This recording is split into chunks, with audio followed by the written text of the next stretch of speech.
পেঁয়াজটা দিয়ে দিলাম, আলু আর টমেটোটা দিয়ে দিলাম। আলুটা একটু শক্ত আছে দেখে আগে দিয়ে দিলাম টমেটোর সাথে।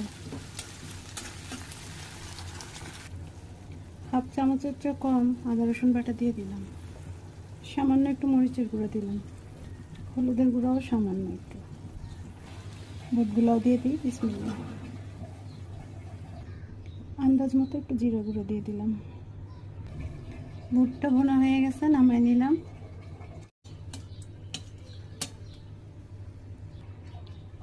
পেঁয়াজ রসুনগুলো দিয়ে দিই। বিসমিল্লাহ।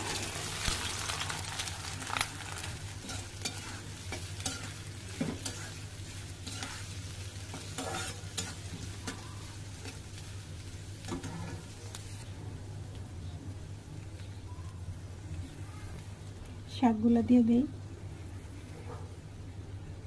বিসমিল্লাহ।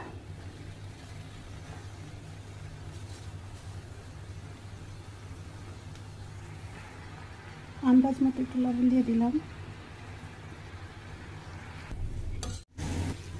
শাক ভাজিটা হয়ে গেছে, নামাই নিব। শাক ভাজিটা হয়ে গেছে, নামাই নিলাম।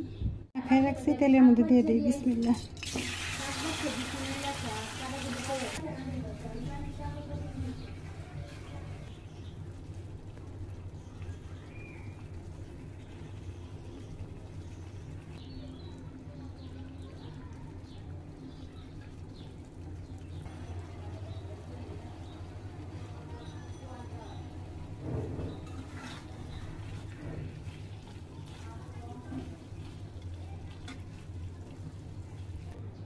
তরকারিটা হয়ে গেছে, নামাই নিলাম।